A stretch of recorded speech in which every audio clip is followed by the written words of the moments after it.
Hi friends, welcome back to our channel Harani Selvakumar natural life Kannada blog. ಇವತ್ತು ಶುಕ್ರವಾರ ಬೆಳಿಗ್ಗೆನೆ 5 ಗಂಟೆಗೆ ಎದ್ದಿದ್ದೆ.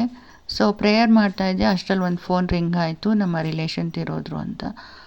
ಸೊ ಅದೇ ಬೇಜಾರಲ್ಲಿ ಹೊರಗಡೆ ಇನ್ನೇನು ಕಾಫಿ ಮಾಡ್ತಾಯಿದ್ದೆ. ಹೊರಗಡೆ ಬಂದು ಕುಡ್ಕೊಂಡು ಸರಿ ಇನ್ನೇನು ಹೊರಡಬೇಕಲ್ಲ ಅಂತ ಹೇಳಿಬಿಟ್ಟು ಬಟ್ಟೆನ ಒಣಗಾಕ್ಬಿಡೋಣ ಅಂತ ಹೇಳಿ ಬಟ್ಟೆ ಒಗೆದು ಪ್ರೇಯರ್ ಮಾಡಿ ಇನ್ನೇನು ತಿಂಡಿ ಮಾಡೋಣ ಅಂತ ಹೊರಡೋಣ ಅಂತಿದ್ದೆ.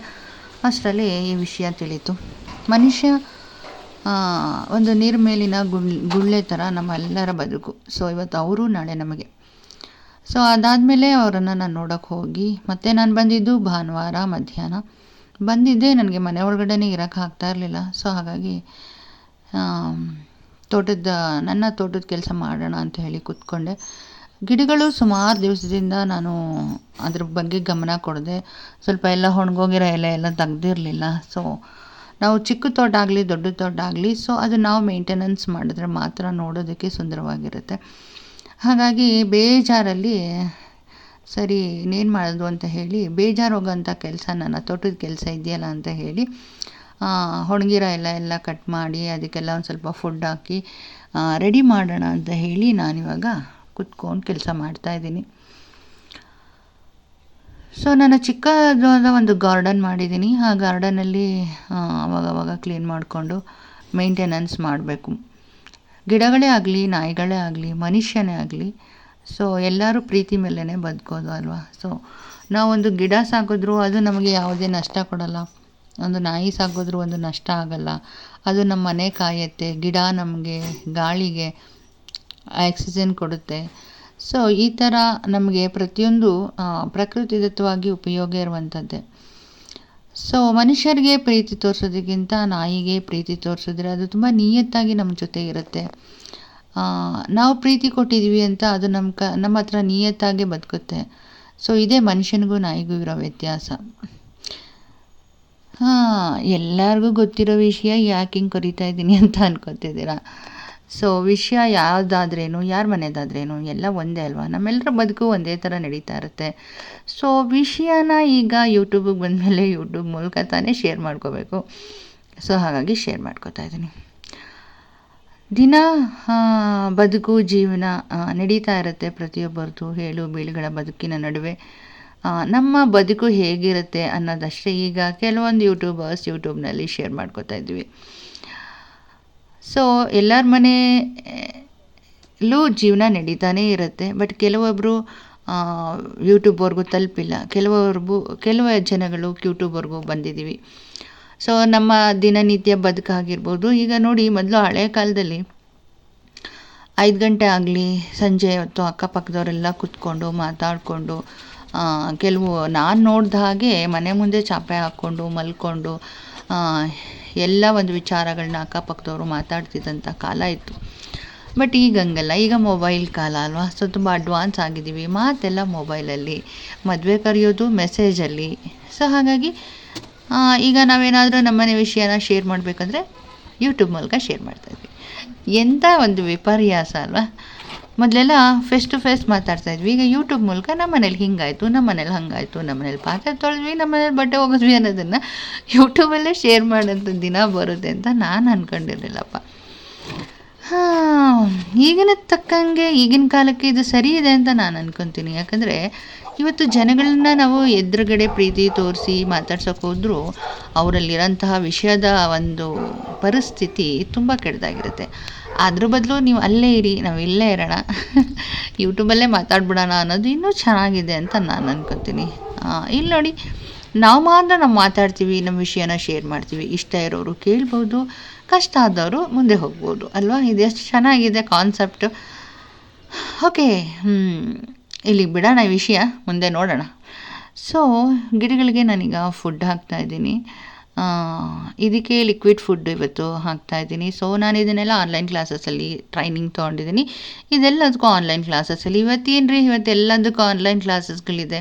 ನೀವೇನೇ ಮಾಡ್ತೀನಿ ಅಂತಂದರೂ ಡೈರೆಕ್ಟಾಗಿ ಗೂಗಲ್ಲು ಅಥವಾ ಯೂಟ್ಯೂಬು ಯಾವುದೆಲ್ಲಾದ್ರೂ ಒಂದು ಸೋಷಿಯಲ್ ಮೀಡಿಯಾದಲ್ಲಿ ಸರ್ಚ್ ಮಾಡಿದ್ರೆ ಇವತ್ತು ಎಲ್ಲ ಸಿಗುತ್ತೆ. ಇದೇ ಪರಿಸ್ಥಿತಿನೇ ನಾನಿವಾಗ ಎಕ್ಸ್ಪ್ಲೈನ್ ಮಾಡ್ತಾ ಇರೋದು ನಿಮಗೆ. ಇವತ್ತು ಏನೇ ಇದ್ದರೂ ಮೊಬೈಲ್ ಮೂಲಕನೇ ಸಂದೇಶಗಳು ಸಾರುವಂಥದ್ದು ಅಲ್ವಾ. ಸೊ ಹಾಗೆ ಈಗ ವ್ಲಾಗ್ ಮಾಡ್ತೀವಿ ಅಂತ ಹೇಳಿ ಈಗ ಅಕ್ಕಪಕ್ಕದವ್ರ ಹತ್ರ ಸಾಂಬಾರೇನು ಊಟ ಆಯಿತಾ ಅಂತ ಮೊದಲು ಕೇಳ್ತಾ ಇದ್ವಿ. ಈಗ ಹಾಗಲ್ಲ. ಸೊ ನಮ್ಮನೇಲಿ ನಾವು ಏನು ಮಾಡಿದ್ವಿ ಅಂತ ಎಲ್ಲ ಯೂಟ್ಯೂಬಲ್ಲಿ ಶೇರ್ ಮಾಡಿಬಿಡೋದು, ನೀವು ಹಾಗೆ ತಿಳ್ಕೊಳ್ಳೋದು. ಇದು ಒಂಥರ ಚೆನ್ನಾಗಿರುತ್ತೆ. ಇಷ್ಟ ಆದರೆ ಕಮೆಂಟಲ್ಲಿ ಮಾತಾಡ್ತೀರಾ, ನಾವು ಕಷ್ಟ ಆದರೆ ಆ ಕಮೆಂಟಲ್ಲಿ ನಿಮ್ಗೆ ಆನ್ಸರ್ ಕೊಟ್ಬಿಟ್ಟು ಇಷ್ಟ ಆದವ್ರಿಗೆ ಲೈಕ್ ಮಾಡಿಬಿಟ್ಟು ಹೋಗ್ತೀವಿ. ಹೇಗಿದೆ ಅಲ್ಲ ಲೈಫು. ಮುಂದಿನ ದಿನಗಳಲ್ಲಿ ಫಿಲ್ಮ್ ಬರ್ಬೋದು ಇದ್ರ ಬಗ್ಗೆ ಅನ್ಕೋತೀನಿ. ಓಕೆ, ನನ್ನ ಗಿಡಗಳಿಗೆಲ್ಲ ಒಳ್ಳೆ ಇವತ್ತು ಹೂವಿನ ಗಿಡಗಳಿಗೆಲ್ಲ ತುಂಬ ಚೆನ್ನಾಗಿ ನಾನು ಲಿಕ್ವಿಡ್ ಫುಡ್ಡನ್ನು ಹಾಕ್ತಾಯಿದ್ದೀನಿ. ಇದು ಒಂದು ನೀರಿನ ಡ್ರಮ್ಮು. ಇನ್ಯಾಕೆ ವೇಸ್ಟ್ ಆಗಬೇಕು ಅಂತ ಹೇಳಿ ಇದರಲ್ಲಿ ಮನಿ ಪ್ಲ್ಯಾಂಟ್ ಹಾಕಿದ್ದೀನಿ. ಸೊ ಗಿಡಕ್ಕೆ ಬೇಕಾಗಿರೋದು ಪಾಟ್ ಅಷ್ಟೇ, ಅದು ಇದೇ ಥರ ಪಾಟ್ ಬೇಕಂತ ಏನಿಲ್ವಲ್ಲ. ಸೊ ಹಾಗಾಗಿ ಮನೆಯಲ್ಲಿ ಸಿಗೋಂಥ ವಸ್ತುಗಳನ್ನ ಬಳಸ್ಕೊಂಡು ನೋಡಿ ಎಷ್ಟು ಹುಲ್ಲು ಕಿತ್ತಾಕಿದ್ದೀನಿ, ಎಷ್ಟು ಕಸ ಬಂದಿದೆ. ಸೊ ಇದು ತೋಟದಲ್ಲಿ ಬಂದಿರುವಂಥ ಕಸ. ಈ ಚಿಕ್ಕ ಗಾರ್ಡನ್ಗೆ ಇಷ್ಟು ಕಸ ಬರಬೇಕಾದ್ರೆ ದೊಡ್ಡ ಗಾರ್ಡನ್ಗೆ ಎಷ್ಟು ಬರ್ಬೋದು. ಸೊ ನೆಕ್ಸ್ಟ್ ಇನ್ನೊಂದು 3 ಪಾಟ್ ಖಾಲಿ ಇತ್ತು. ಸೊ ಒಂದು ಸ್ವಲ್ಪ ಮಣ್ಣಿತ್ತು, ಸರಿ ಹಾಕಿಟ್ಬಿಡೋಣ. ಇನ್ನು ಎಲ್ಲರೂ ಮತ್ತೊಮ್ಮೆ ಗಿಡ ತೊಗೊಂಬಂದರಲ್ಲಿ ನೆಟ್ಬಿಟ್ರೆ ಫುಲ್ಫಿಲ್ ಆಗುತ್ತೆ ಅಂತ ಹೇಳಿಬಿಟ್ಟು ತೊಗೊಂಡು ಬಂದೆ. ಸೊ ಅಷ್ಟರಲ್ಲಿ ಓನರ್ದೊಂದು ಸಂದೇಶ ಬಂತು, ಜಾಸ್ತಿ ಗಿಡ ನೀವು ನೆಡ ಹಾಗಿಲ್ಲ ಅಂತ. ಓಕೆ ಅಂತ ಹೇಳಿ ನಾನು ಸುಮ್ಮನೆ ಆದೆ. ಅವ್ರವ್ರ ಮನೆ ಸೇಫ್ಟಿ ಅವ್ರವ್ರಿಗೆ ಹೆಚ್ಚಲ್ವಾ. ಸೊ ನಾವಾದರೂ ಹಾಗೆ ಹೇಳ್ತೀವಿ ಅಂತ ಹೇಳ್ಕೊಂಡು ಸುಮ್ಮನಾದೆ. ಬಟ್ ನಾನು ಯಾವುದೂ ಒಂದು ತೂಕದ ಭಾರದ ಪಾಟ್ ಇಟ್ಟಿಲ್ಲ, ಎಲ್ಲ ತುಂಬ ಲೈಟ್ ವೆಯ್ಟ್ ಪಾಟ್ ಇಟ್ಟಿದ್ದೀನಿ. ಸೊ ನನಗೂ ಮನೆ ಬಗ್ಗೆ ಕಾಳಜಿ ಇದೆ. ನಾವಿರೋವರೆಗೂ ನಮ್ಮ ಮನೆ ಥರನೇ ನಾನು ನೋಡ್ಕೊಳ್ಳುವಂಥದ್ದು. ಹಾಗಾಗಿ ಚೆನ್ನಾಗಿ ನೋಡ್ಕೋತಾ ಇದ್ದೀನಿ. ಟೈಸನ್ ಬಾಗಲನ್ನೆಲ್ಲ ಕೊಳೆ ಮಾಡಿಬಿಡ್ತಾನೆ ಕಾಲಿಟ್ಟು ಇಟ್ಟು. ಸೊ ಹಾಗಾಗಿ ಅದನ್ನು ಕೂಡ ಒರೆಸ್ಕೋತಾ ಇದ್ದೀನಿ. ಇದೆಲ್ಲ ಮಾಡಬೇಕಾದ್ರೆ ನನಗೆ ಸ್ಯಾಟರ್ಡೆ ಸಂಡೇ ಮಾತ್ರ ಬರಬೇಕು. ಅದರಲ್ಲೂ ಈ ಥರ ಫೋನ್ ಬರೋದು, ಊರಿಗೆ ಹೋಗುವಂಥದ್ದು, ಈ ಥರದ್ದೆಲ್ಲ ಬಂದುಬಿಟ್ರೆ ಈ ಥರ ಕೆಲಸಗಳೆಲ್ಲ ಡ್ರಾಪ್ ಆಗೋಗುತ್ತೆ. ಮತ್ತು ಇದನ್ನೆಲ್ಲ ಯಾವಾಗ ಮಾಡೋದು ಅಂತ ಕ್ವಶನ್ ಆಗ್ತಾ ಇರುತ್ತೆ. ಸೊ ಈ ಥರ ಗಡಿಬಿಡಿ ಜೀವನದಲ್ಲಿ ಟೈಮ್ ಮಾಡ್ಕೊಂಡು ಕೆಲಸ ಮಾಡಿ ಮುಗಿಸೋಂಥದ್ದೇ ಲೈಫ್ ಆಗಿಬಿಟ್ಟಿದೆ.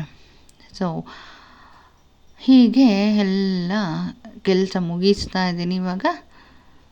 ಸೊ ಇದಾದಮೇಲೆ ನಾನು ಹೋಗಿ ಚಪಾತಿ ಹಿಟ್ಟು ಕಲಸಿ ಚಪಾತಿ ಮಾಡಬೇಕು. ಸೊ ನೈಟ್ಗೆ ಇನ್ನೇನು ಮಾಡೋದು, ಚಪಾತಿ ಮಾಡಿ ಒಂದಷ್ಟು ತೊಂಡೆಕಾಯಿ ಪಲ್ಯ ಮಾಡಿಬಿಡೋಣ ಅಂತ ಹೇಳ್ಬಿಟ್ಟು ತೀರ್ಮಾನ ಮಾಡ್ಕೊಂಡಿದ್ದೀನಿ. ಈ ಬಾಗಿಲೆಲ್ಲ ವರ್ಷ ಆದಮೇಲೆ ಹೋಗಿಬಿಟ್ಟು ತೊಂಡೆಕಾಯಿ ಪಲ್ಯ ಚಪಾತಿ ಮಾಡಿದ್ರೆ ನೈಟ್ ಡಿನ್ನರ್ಗೆ ಆಗುತ್ತೆ. ಇದೇ ಮಾಡಬೇಕು ಅದೇ ತಿನ್ನಬೇಕಂತ ಏನಿಲ್ಲ, ಯಾವ ಟೈಮ್ಗೆ ಏನಾಗುತ್ತೋ ಅದು ಮಾಡ್ಕೊಂಡು ತಿನ್ನೋದು ಅಷ್ಟೇ ನನಗಿರೋ ಅಭ್ಯಾಸ. ಸೊ ಹೀಗೇ ಮಾಡಬೇಕು ಹಾಗೇ ಮಾಡಬೇಕಂತಂದರೆ ನಮ್ಮ ಕೆಲ್ಸಕ್ಕೆ ಹೋಗೋರ ಜೀವನ ಅದು ನಡೆಯಲ್ಲ. ಸೊ ಹಾಗಾಗಿ ಒಂದೊಂದು ದಿನ ಸಾಂಬಾರಿದ್ರೆ ಅನ್ನದಲ್ಲೇ ಕೊನೆ ಮಾಡ್ತೀನಿ, ಇಲ್ಲ ಏನಾರು ಮಾಡ್ಕೋಬೇಕು ಅಂದಾಗ ಚಪಾತಿನೇ ಸೆಲೆಕ್ಟ್ ಮಾಡ್ಕೋತೀನಿ. ಸೊ ಚಪಾತಿ ಜೊತೆಗೆ ಏನೂ ಇಲ್ಲ ಅಂದರೆ ಕೊನೆಗೆ ಅಟ್ಲೀಸ್ಟ್ ಒಂದು ಲೋಟ ಟೀ ಮಾಡಿ ತಿಂದ್ಬಿಟ್ಟು ಮಲಗಿಬಿಡ್ತೀನಿ. ಸೊ ಇದು ತಾಯಂದಿರಿಗೆ ಹೊಟ್ಟೆ ಉರಿಯುತ್ತೆ. ಸೊ ಈ ಥರ ಎಲ್ಲ ಜೀವನ ಮಾಡ್ತಾರಲ್ಲ ನಮ್ಮ ಮಕ್ಕಳು ಅಂತ, ಅದು ಬಿಟ್ಟರೆ ಬೇರೆ ಯಾರಿಗೂ ಹೊಟ್ಟೆ ಉರಿಯಲ್ಲ. ನಮ್ಮಮ್ಮ ಬಂದಾಗೆಲ್ಲ ಅಯ್ಯೋ ಏನಾದ್ರು ಮಾಡ್ಕೊಳ್ತೀನಿ, ಏನಾದ್ರು ಪಲ್ಯ ಮಾಡ್ಕೊಳ್ಳಿ ಅಂತಿರ್ತಾರೆ. ಅಷ್ಟೊಂದು ಟೈಮ್ ಇರಲ್ಲ, ಅಷ್ಟೊಂದು ಪೇಷನ್ಸು ಇರಲ್ಲ ಅಂತ ಅಂದ್ಕೊಳ್ಳಿ. ಎಷ್ಟು ಬೇಗ ಒಂದು ಚಪಾತಿ ಮಾಡ್ತೀನಿ ಮಲಗ್ತೀವ ಅಂತ ಅನ್ನಿಸ್ತಾ ಇರುತ್ತೆ. ಸೊ ಲೈಫು ಹೇಗೆಲ್ಲ ಹೋಗುತ್ತೋ ಹಾಗೆಲ್ಲ ನಾವು ಅಡ್ಜಸ್ಟ್ ಮಾಡ್ಕೊಂಡು ಹೋಗಬೇಕು. ಇದೇ ಬೇಕು ಅದೇ ಬೇಕು ಹೀಗೆ ಬೇಕು ಹಾಗೆ ಬೇಕು ಅನ್ನೋದು ಲೈಫ್ ಅಲ್ವೇ ಅಲ್ಲ. ಸೊ ಇದು ನಾನು ಅಂದ್ಕೊಳ್ಳೋದು. ನೀವೇನು ಅನ್ಕೋತೀರಾ ಕಮೆಂಟ್ ಸೆಕ್ಷನಲ್ಲಿ ತಿಳಿಸಿ. ಇರೋವರೆಗೂ ಮನುಷ್ಯ ತುಂಬ ಜೀವನಕ್ಕೋಸ್ಕರ ತುಂಬ ಹೊಡೆದಾಡ್ತಾನೆ. ಅದೇ ಅವ್ನ ಪ್ರಾಣ ಹೋದರೆ ಏನು ಗೊತ್ತಿಲ್ಲದೆ ಥರ ಮಲಗಿರ್ತಾರೆ ಅಲ್ಲ. ಎಷ್ಟು ವಿಪರ್ಯಾಸದ ಜೀವನ. ಇದಕ್ಕೆ ಯಾಕೆ ಅಷ್ಟೊಂದು ಹೊಡೆದಾಡಬೇಕು, ಅಷ್ಟೊಂದು ಕಚ್ಚಾಡಬೇಕು, ಹಾಗೇ ಜೀವನ ಮಾಡಬೇಕು ಹೀಗೇ ಜೀವನ ಮಾಡಬೇಕು ಅಂತ ನಾವು ಅಂದ್ಕೋಬೇಕು ಅಲ್ವಾ. ಸೊ ಲೈಫ್ ಹೇಗೆ ಬರುತ್ತೋ ಹಾಗೆ ಹೋಗಬೇಕು. ಸೊ ನನ್ನ ಪ್ರಕಾರ ಇಷ್ಟೇ ರೀ. ಬರುವಾಗ ನಾವೆಲ್ಲ ಒಂಟಿಯಾಗಿ ಬರ್ತೀವಿ, ಹೋಗುವಾಗ ಒಂಟಿಯಾಗಿ ಹೋಗ್ತೀವಿ. ಮಧ್ಯದಲ್ಲಿ ಯಾಕೆ ಇಷ್ಟೊಂದೆಲ್ಲ ದ್ವೇಷ, ಅಸೂಯೆ, ಜಗಳ, ಕದನ, ಕೊಲೆ ಇದೆಲ್ಲ ಯಾಕೆ ಬೇಕು? ಇರೋ 4 ದಿನ ಜೀವನದಲ್ಲಿ ನೆಮ್ಮದಿಯಾಗಿದ್ದು ಹೋಗುವಂಥದ್ದನ್ನ ನೋಡ್ಕೋಬೇಕು. ಹೇಗೂ ಹೋಗ್ತೀವಿ, ಅದಕ್ಕೆ ಯಾಕೆ ಏನೇನೋ ಸಾಹಸ ಮಾಡಿ ಹೋಗಬೇಕು? ಹೋಗುವಾಗಂತೂ ನರಕ ಸ್ವರ್ಗ ಅನ್ನೋದು ಇದ್ದೇ ಇರುತ್ತೆ. ಸೊ ಅದು ಯಾಕೆ ನಾವು ನರಕಕ್ಕೆ ಹೋಗ್ಬೇಕಂತ ಟಿಕೆಟ್ ತೊಗೋಬೇಕು ಮುಂಚೆನೇ? ಸೊ ಸ್ವಲ್ಪ ಸ್ವರ್ಗಕ್ಕೆ ಹೋಗೋಕ್ಕೂ ಟ್ರೈ ಮಾಡಬೇಕಪ್ಪ ಜನಗಳು. ಓಕೆ, ಅವ್ರವ್ರ ಇಷ್ಟ. ಕೆಲವರಿಗೆ ಸ್ವರ್ಗ ಹೇಗಿರುತ್ತೆ ಅನ್ನೋದು ಕುತೂಹಲ ಇದ್ದರೆ ಕೆಲವ್ರಿಗೆ ನರಕ ಹೇಗಿರುತ್ತೆ ಅನ್ನೋದು ಕುತೂಹಲನೂ ಇರ್ಬೋದೇನೋ. ಅದಕ್ಕೆ ಅವ್ರು ಅದಕ್ಕೆ ಟ್ರೈ ಮಾಡ್ತಾರೆ ಅಂತ ಅನ್ಕೋತೀನಿ. ಹೋಗಲಿ ಬಿಡಿ, ನಮಗೆ ಯಾಕೆ ಈ ವಿಷಯ ಅಲ್ವಾ. ನಮಗೆ ಬೇಕಾಗಿರೋದು ನಾವು ತಿಳ್ಕೊಳ್ಳೋಣ, ನಾವು ಸುಮ್ಮನಾಗೋಣ. ಓಕೆ, ನಾನು ಚಪಾತಿ ರೆಡಿ ಮಾಡ್ತಾಯಿದ್ದೀನಿ ಈಗ. ಚಪಾತಿ ಆದಮೇಲೆ ತೊಂಡೆಕಾಯಿ. ಸೊ ಇದೆಲ್ಲ ಆದಮೇಲೆ ಯಾಕೋ ಟಯರ್ಡ್ ಆಯಿತು. ಸೊ ಬಂದಾಗ ನಾನು ಮಲಗಿಬಿಟ್ಟಿದ್ದೆ. ಸೊ ಈಗ ಸ್ನಾನ ಮಾಡ್ತಾಯಿದ್ದೀನಿ, ಸ್ನಾನಕ್ಕೆ ಹೋಗ್ತಾಯಿದ್ದೀನಿ. ಸೊ ನಮ್ಮ ಮನೇಲಿರೋ ಗ್ಯಾಸ್ ಗೀಸರ್ ಆನ್ ಆಗ್ತಿದೆ. ಇನ್ನೊಂದು ಸ್ವಲ್ಪ ಹೊತ್ತಿಗೆ ಬಕೆಟಲ್ಲಿ ನೀರು ತುಂಬುತ್ತೆ, ಸ್ನಾನಕ್ಕೆ ಹೋಗ್ತೀನಿ. ನಮ್ಮ ಮನೇಲೆಲ್ಲ ಸೋಲಾರು ಅಥವಾ ಕರೆಂಟ್ ಗೀಸರ್ನ ನಾನು ಇಟ್ಟಿಲ್ಲ. ಸೊ ನಾನು ಇಟ್ಟಿರೋದು ಗ್ಯಾಸ್ ಗೀಸರು. ಸೊ ಅದು ಸುಮಾರು 1-2 ತಿಂಗಳು ಬರುತ್ತೆ, 1 ಸಿಲಿಂಡ್ರ್ ನಮಗೆ. ಸೊ ಬಕೆಟಲ್ಲಿ ನೀರು ತುಂಬ್ತಾ ಇದೆ. ಆಫ್ಟರ್ ಸ್ನಾನ ನಾನು ನಿಮಗೆ ಸಿಗ್ತೀನಿ. ಸ್ನಾನ ಮುಗಿಸಿ ಬಂದು ಚಪಾತಿ ಮಾಡಿ ಮತ್ತು ತೊಂಡೆಕಾಯಿ ಪಲ್ಯ ಮಾಡಿ ತಿಂತಾಯಿದ್ದೀನಿ. ಈ ಪಲ್ಯ ಮಾಡಿದ್ದು ವಿಶೇಷತೆ ಏನಪ್ಪ ಅಂದರೆ, ನಮ್ಮಮ್ಮ ನೆಮ್ಸಗೆ ಯಾವಾಗಲೂ ಟೀನಲ್ಲಿ ತಿನ್ಬಿಡ್ತೀಯ, ನಿನಗೆ ವಿಟಮಿನ್ ಪ್ರೋಟೀನ್ ಕೊರತೆ ಆಗುತ್ತೆ, ನೀನು ಯಾವಾಗಲೂ ಪಲ್ಯ ಮಾಡ್ಕೊ ಅಂತ ಅಂದಿದ್ರು. ಸೊ ಅವರ ಒಂದು ಫೋರ್ಸ್ ಮೇಲೆ ತೊಂಡೆಕಾಯಿ ಪಲ್ಯನ ಮಾಡಿ ತಿಂತಾಯಿದ್ದೀನಿ. ಸೊ ತಾಯಂದಿರ ಮಾತಿಗೆ ಬೆಲೆ ಕೊಡಬೇಕಲ್ವಾ, ಸೊ ಅದಕ್ಕೆ. ನಮ್ಮ ಬಗ್ಗೆ ಯಾರೀ ಕಾಳಜಿ ತೊಗೋತಾರೆ? ನಮ್ಮಮ್ಮ ತೊಗೋತಾರೆ. ಸೊ ಅವ್ರಿಗೊಂದಷ್ಟು ಬೆಲೆ ಕೊಡಬೇಕಲ್ವ. ಪಾಪ ಅಷ್ಟೊಂದು ಫೋರ್ಸ್ಫುಲಿ ಹೇಳ್ತಾ ಇರ್ತಾರೆ. ಅವ್ರಿಗೋಸ್ಕರ ಈ ತೊಂಡೆಕಾಯಿ ಪಲ್ಯ. ಓಕೆ, ಇದು ತಿಂದಾದಮೇಲೆ ನಾನು ಮಲಗ್ತೀನಿ. ನಾನು ಮತ್ತೆ ಬೆಳಿಗ್ಗೆ ಸಿಗ್ತೀನಿ. Hi, good morning friends. So Monday morning 5 o'clock. ನಾನು ಆ್ಯಕ್ಚುಲಿ ಪ್ರೇಯರ್ಗೆ ಅಂತ 4 o'clockಗೆ ಎದ್ದೇಳ್ತೀನಿ. 1 hour ಪ್ರೇಯರ್ ಮಾಡ್ತೀನಿ. ಅದಾದಮೇಲೆ ಮನೆ ಕೆಲಸ ಶುರು ಮಾಡ್ಕೋತೀನಿ. ಫಸ್ಟ್ ನನಗೆ ಸಿಗುವಂಥದ್ದು ನೆನ್ನೆ ಬೆಳಿಗ್ಗೆ ನೆನ್ನೆ ರಾತ್ರಿ ಯಾವಾಗಲೂ ಒಣಗಾಗಿದ್ದ ಬಟ್ಟೆನ ತೆಗೆದು ಮತ್ತು ಅದನ್ನು ಈ ಥರ ಕಂಬಿ ಮೇಲೆ ಹಾಕಿ, ಮತ್ತು ಈಗ ವೆಟ್ಟಿರೋ ಬಟ್ಟೆನ ಮತ್ತೆ ಹಗ್ಗದ ಮೇಲೆ ಹಾಕಿ ಈ ಥರ ಸರ್ಕಸ್ ಮಾಡ್ತಾಯಿರ್ತೀನಿ. ಯಾಕಂದರೆ ಇಲ್ಲಿ ಬಟ್ಟೆ ಒಣಗೋದಕ್ಕೆ ಒಂದು ಸಾರಿ ಬಟ್ಟೆ ಒಗೆದ್ರೆ 3 ದಿನ ಬೇಕಾಗುತ್ತೆ ನೀಟಾಗಿ ಒಣಗೋಕ್ಕೆ.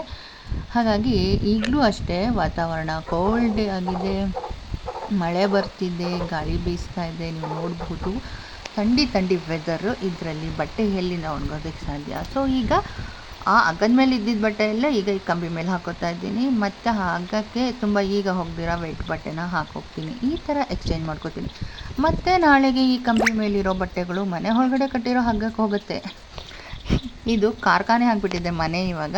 ಒಂದಾದಮೇಲೆ ಒಂದು ಮಿಷಿನ್ ಕೆಲಸ ಮಾಡುತ್ತಲ್ಲ ಫ್ಯಾಕ್ಟ್ರಿಗಳಲ್ಲಿ, ಆ ಥರ. ಹಗ್ಗ ಆದಮೇಲೆ ಕಂಬಿ ಆದಮೇಲೆ ಮತ್ತೆ ರೂಮಲ್ಲಿ ಕಟ್ಟಿರೋ ಹಗ್ಗದ ಮೇಲೆ ಬಟ್ಟೆಗಳು ಹೋಗ್ತಾ ಇರುತ್ತೆ. ಅದಾದಮೇಲೆ ಲಾಸ್ಟಾಗಿ ಒಳಗಡೆ ಸೇರುತ್ತೆ. ಇದೊಂಥರ ಫ್ಯಾಕ್ಟ್ರಿ ವರ್ಕೇ ಆಗಿಬಿಟ್ಟಿದೆ, ಬಟ್ಟೆ ಒಣಗಿಸೋದು, ಬಟ್ಟೆ ಎತ್ತಿರೋದು. ಸೊ ಇವತ್ತಿನ ಒಗ್ದಿದ್ದ ಬಟ್ಟೆನ ನಾನಲ್ಲಿ ಹಗ್ಗದ ಮೇಲೆ ಹಾಕ್ತಾಯಿದ್ದೀನಿ. ಸೊ ಈ ಥರ ಎವ್ರಿ ಡೇ ನನ್ನ ಕೆಲಸಗಳು ನಡೀತಾ ಇರುತ್ತೆ. ಸೊ ಇವತ್ತು ನಿಮ್ಗೊಂದು ಸ್ವಲ್ಪ ಖುಷಿಯಾಗಿರಲಿ ಅಂತ ನಾನು ಒಳ್ಳೆ ವಿಷಯಗಳನ್ನ ಶೇರ್ ಮಾಡಿದ್ದೀನಿ ಅಂತ ಅಂದ್ಕೋತೀನಿ. ದಿನ ಹೇಳಿದ್ನೇ ಹೇಳಿ ನಿಮಗೆ ಬೋರ್ ಹೊಡಿಸ್ಬಾರ್ದು ಅಂತ ಇವತ್ತು ಒಂದು ಸ್ವಲ್ಪ ವಿಶೇಷವಾಗಿ ಮಾತಾಡಿದ್ದೀನಿ ಅಷ್ಟೇ. ಅಂದರೆ ನಾನೇನು ವಿಶೇಷವಾಗಿ ಏನು ಮಾತಾಡಿಲ್ಲ, ಇರೋ ವಿಚಾರನ ಹೇಳಿದ್ದೀನಿ ಅಲ್ವಾ. ನಾವು ಮೊದಲೆಲ್ಲ ಹೇಗಿರ್ತಿದ್ವಿ, ಹೇಗಿದೆ ನಮ್ಮ ಲೈಫ್ಗಳು, ತುಂಬ ಅಡ್ವಾನ್ಸ್ ಆಗಿರೋ ಲೈಫು ಅಡ್ವಾನ್ಸ್ ಆಗಿ ಹೇಗೆ ನಡೀತಿದೆ ಅಂತ ನಿಮ್ಮ ಜೊತೆ ಒಂದಷ್ಟು ಮಾತಾಡಿದ್ದೀನಿ ಅಷ್ಟೇ. ಸೊ ಈಗಿನ ನನ್ನ ಮಾತು ಯೂಟ್ಯೂಬ್ ಮೂಲಕನೇ ತಿಳಿಸ್ಬೇಕಾಗಿರೋದ್ರಿಂದ ಯೂಟ್ಯೂಬ್ ಮೂಲಕ ತಿಳಿಸ್ತಾ ಇದ್ದೀನಿ. ಸೊ ನೋಡಿ, ನಾನು ಯಾರು ಅಕ್ಕಪಕ್ಕದವ್ರನ್ನ ಮಾತಾಡ್ಸೋದಕ್ಕೆ ಟೈಮ್ ಇದೆಯಾ? ಯಾರು ನನ್ನ ಜೊತೆ ಮಾತಾಡಿಸಿದಾರ? ಈಗಿನ ಪರಿಸ್ಥಿತಿ ಹಾಗಿಲ್ಲ. ಸೊ ಈಗಿನ ಪರಿಸ್ಥಿತಿ ಇರೋದು ನಮ್ಮ ಮಾತು ಎಲ್ಲ ಯೂಟ್ಯೂಬಲ್ಲೇ. ಸೊ ಹಾಗಾಗಿ ನಾನು ಯೂಟ್ಯೂಬಲ್ಲೇ ನನ್ನ ಮಾತನ್ನು ಶೇರ್ ಮಾಡ್ಕೊತಾ ಇದ್ದೀನಿ. ಇದಾದಮೇಲೆ ನೆಕ್ಸ್ಟು ಮನೆ ಕೆಲಸ, ಒಳಗಡೆ ಹೋಗ್ತೀನಿ, ಒಳಗಡೆ ಕೆಲಸ ನೋಡ್ತೀನಿ. ಹೊರಗಡೆ ಇನ್ನೂ ಕತ್ಲೆತ್ತು, ಹಾಗಾಗಿ ಲೈಟ್ ಆಫ್ ಮಾಡಿ ಬಾಗ್ಲಾಕಿದೆ. ಹೊರಗಡೆ ಬಟ್ಟೆ ಒಣಗಾಕಷ್ಟರಲ್ಲಿ ತುಂಬ ಚಳಿ ಆಗೋಯ್ತು. ಸೊ ಸೀದಾ ಅಡುಗೆ ಮನೆಗೆ ಬಂದೆ, ಕಾಫಿ ಮಾಡ್ತಾಯಿದ್ದೀನಿ. ಸೊ ಡಯಟ್ ಮಾಡಬೇಕು, ಕಾಫಿ ಬಿಡಬೇಕು, ಟೀ ಬಿಡಬೇಕು, ಏನೆಲ್ಲ ಹೇಳಿದೆ. ಏನಾದರೂ ಮಾಡೋಕ್ಕಾಗ್ತಾ ಇದೆಯಾ? ಇಲ್ಲಿ ಚಳಿಗೆ ಕಾಫಿನಂತೂ ಬಿಟ್ಟಿರೋಕ್ಕಾಗೋದೇ ಇಲ್ಲ. ಬಿಟ್ಟಿದ್ರೆ ಸತ್ತೋಗ್ಬೇಕಾಗತ್ತೆ. ಅದಕ್ಕೆ ನಾನು ಕಾಫಿ ಕುಡಿತಾಯಿದ್ದೀನಿ. ಸೊ ಬಿಡೋಕ್ಕಾಗಲ್ಲ. ಚಳಿಗೆ ಕಾಫಿ ಇಲ್ಲದೆ ಮನುಷ್ಯ ಬದುಕೋಕ್ಕಾಗತ್ತಾ? ಸೊ ಮೊದಲು ಬದುಕೋಣ, ಆಮೇಲೆ ಡಯಟ್ ಮಾಡೋಣ ಅನ್ನಿಸ್ತು. ಸೊ ಹಾಗಾಗಿ ಕಾಫಿ ಟೀ ಕಂಟಿನ್ಯೂ ಆಗಿದೆ. ಏನು ಮಾಡೋಕ್ಕಾಗಲ್ಲ, ಇದು ನಮ್ಮ ಪರಿಸ್ಥಿತಿ. ಸೊ ಈ ಸಕಲೇಶ್ವರನ ಮಿನಿ ಸ್ವಿಟ್ಜರ್ಲ್ಯಾಂಡ್ ಅಂತಾರಂತೆ. ಅದೇನೋ ಸತ್ಯ ಬಿಡ್ರಿ, ಸ್ವಿಟ್ಜರ್ಲ್ಯಾಂಡೇ ಆಗಿದೆ ಇದು. ಅಪ್ಪ ನನಗಂತೂ ಈ ಚಳಿ ತಡ್ಕೊಳಕ್ಕಾಗಲ್ಲ, ಕಾಫಿನಂತೂ ಬಿಡೋಕ್ಕಾಗ್ತಿಲ್ಲ. ಸೊ ಡಯಟ್ ಎಲ್ಲ ಬೇಸಿಗೆ ಕಾಲದಲ್ಲಿ ನೋಡ್ಕೊಳ್ಳೋಣ ಅಲ್ವಾ. ಆಮೇಲೆ ಮನೆ ಕೆಲಸದಲ್ಲಿ ಒಂದು ಸ್ವಲ್ಪ ಎಲ್ಲ ಏರುಪೇರಾಗ್ಬಿಟ್ಟಿತ್ತು, ಅದನ್ನೆಲ್ಲ ಕರೆಕ್ಟ್ ಮಾಡೋಣ ಅಂತ ಸರ್ಕಸ್ ಬೆಳಗ್ಗೆನೇ ಸ್ಟಾರ್ಟ್ ಮಾಡಿಬಿಟ್ಟೆ. ಅಲ್ಲಿಂದ ತೆಗೆದು ಇಲ್ಲಿಗೆ, ಇಲ್ಲಿಂದ ತೆಗೆದು ಅಲ್ಲಿಗೆ. ನನ್ನ ಮನಸ್ಸು ಬಂದ ತಕ್ಷಣ ಕೆಲಸಗಳನ್ನ ಮಾಡಿಬಿಡ್ಬೇಕು ಅಂತ ಅನಿಸುತ್ತೆ. ಸೊ ಹಾಗಾಗಿ ಯಾಕೋ ಅನ್ಕಂಫರ್ಟೇಬಲ್ ಆಗಿತ್ತು ಕಿಚನ್ನು. ಹಾಗಾಗಿ ನನಗೆ ಹೇಗೆ ಬೇಕೋ ಹಾಗೆ ಜೋಡಿಸೋಣ ಅಂತ ಹೇಳಿಬಿಟ್ಟು ಸೊ ಒಂದಷ್ಟು ಬೇರೆ ಥರ ನನಗೆ ಹೇಗೆ ಬೇಕೋ ಹಾಗೆ ಎಲ್ಲನ ಅರೇಂಜ್ ಮಾಡಿಕೊಂಡೆ. ಸೊ ಆ ವಿಡಿಯೋ ಕೂಡ ನಾನು ನಿಮ್ಮ ಜೊತೆ ಶೇರ್ ಮಾಡ್ತಾಯಿದ್ದೀನಿ. ಹಾಗೆ ಒಂದು ಸ್ವಲ್ಪ ಚಪಾತಿ ಹಿಟ್ಟಿದೆ, ಇವತ್ತು ಅದೇ ಆಗುತ್ತೆ. ಸೊ ಇಷ್ಟು ನೀಟಾಗಿ ಕಿಚನನ್ನು ಜೋಡಿಸಾಯಿತು. ಓಕೆ ಫ್ರೆಂಡ್ಸ್, ಇದಾದಮೇಲೆ ತಲೆ ನೋವ್ತಾಯಿತ್ತು. ತಲೆಗೆ ಎಣ್ಣೆ ಹಚ್ಚಿ ಬಂದು ನಾನು ಬೆಡ್ಡೆಲ್ಲ ಕ್ಲೀನ್ ಮಾಡ್ತಾಯಿದ್ದೀನಿ. ಸೊ ಈ ವ್ಲಾಗ್ನ ಇಲ್ಲಿಗೆ ಎಂಡ್ ಮಾಡ್ತೀನಿ, ಯಾಕಂದರೆ ಇದಾದಮೇಲೆ ನಾನು ಆಫೀಸ್ಗೆ ಹೋಗಬೇಕು. ಸೊ ಮತ್ತೆ ನೆಕ್ಸ್ಟ್ ವ್ಲಾಗನ್ನು ನೆಕ್ಸ್ಟ್ ವಿಡಿಯೋದೊಂದಿಗೆ ಶೇರ್ ಮಾಡ್ತೀನಿ. ಸೊ ಇದಾಗಿತ್ತು ಸಂಡೆಯಿಂದ ಮಂಡೇವರೆಗೆ ನಾನು ಮಾಡಿರುವಂತಹ ವ್ಲಾಗ್. ಸೊ ಹಾಗೆ ನನ್ನ ಮನೆ ಕೆಲಸಗಳು, ಅದನ್ನು ನಾನು ನಿಮ್ಮ ಜೊತೆ ಶೇರ್ ಮಾಡ್ಕೊಳ್ತಾ ಇದ್ದೀನಿ. ಸೊ ಯಾರಿಗೆಲ್ಲ ಈ ವ್ಲಾಗ್ ಇಷ್ಟ ಆಯಿತು ಲೈಕ್ ಮಾಡಿ, ಶೇರ್ ಮಾಡಿ, ಕಮೆಂಟ್ಸ್ ಮಾಡಿ. ಹಾಗೆ ಯಾರೆಲ್ಲ ಹೊಸ್ದಾಗಿ ನೋಡ್ತಾ ಇದ್ದೀರೋ ದಯವಿಟ್ಟು ಸಬ್ಸ್ಕ್ರೈಬ್ ಮಾಡ್ಕೊಂಡು ನೋಡಿ, ಹಾಗೆ ಸಪೋರ್ಟ್ ಮಾಡಿ ಅಂತ ನಾನು ನಿಮ್ಮ ಹತ್ರ ಕೇಳ್ಕೊತಾ ಇದ್ದೀನಿ. ಸೊ ಮುಂದಿನ ವ್ಲಾಗೊಂದಿಗೆ ಸಿಗೋಣ, ಹೊಸ ಟಾಪಿಕ್ಕೊಂದಿಗೆ. ಹೀಗೆ ಖುಷಿಯಾಗಿ ಮಾತಾಡ್ತಾ ನನ್ನ ಒಂದು ಚಾನಲ್ನಲ್ಲಿ ಎಲ್ಲ ಒಂದು ಹೊಸ ವಿಷಯಗಳನ್ನ ಶೇರ್ ಮಾಡೋಣ. ಓಕೆ ರೀ, ಬಾಯ್. ನನಗೂ ಆಫೀಸಿಗೆ ಟೈಮ್ ಆಗುತ್ತೆ. ನಾನು ಯೂಟ್ಯೂಬಲ್ಲೇ ಮಾತಾಡ್ತಾ ನಿಂತ್ಕೊಂಡ್ಬಿಟ್ರೆ ಆಫೀಸಿಂದ ನನ್ನ ಹೊರ ಹಾಕ್ಬಿಡ್ತಾರೆ. ಸೊ ಮತ್ತೆ ನಾನು ಸಿಗ್ತೀನಿ, ಅಲ್ಲಿವರೆಗೂ ನಮಸ್ಕಾರ.